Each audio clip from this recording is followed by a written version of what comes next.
see that the real need is to raise awareness around the issue and get stakeholders engaged, relevant stakeholders in addressing this as an issue. Now, when it comes to the communities, and you're absolutely right, these statistics are largely in the rural areas. In your past, you find the statistics we have actually outlined where we find most of the causes of this issue, and it's mostly in the rural areas.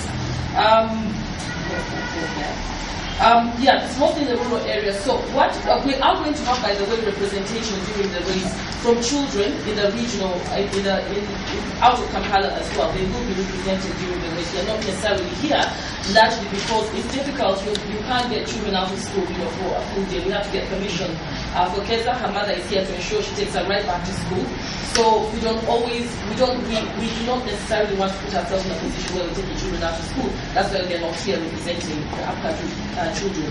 But they will be participating during the race. You asked how many, what are we going to use this money for? I was saying that the objective of this race is purely advocacy, to provide a platform in order to enhance the voice, especially from the children and also from the public as well, around this issue and raise awareness around this issue. Now, obviously, we're going to charge an entry fee of 10,000 shillings per adult, and the children will be coming in free, obviously, because it's their event. What are we going to do with this money? This money is going to be, we have an adoption program that we are developing and putting in place. One critical area that we're looking at, or two critical areas, is one of them is to support.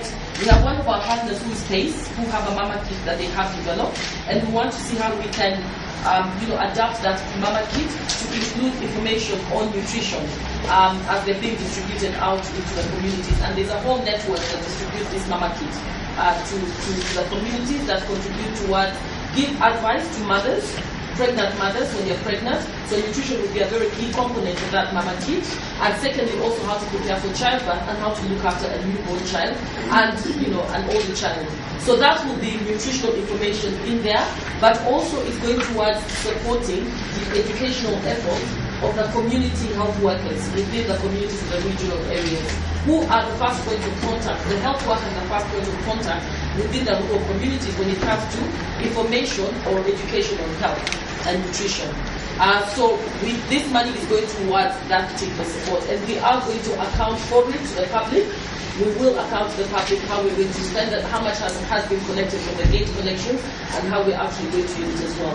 Following that, then we'll have other fundraising drives. But this event is primarily to provide a platform to drive advocacy, and raise awareness around the issue towards the relevant stakeholders who can address the recruitment of health workers.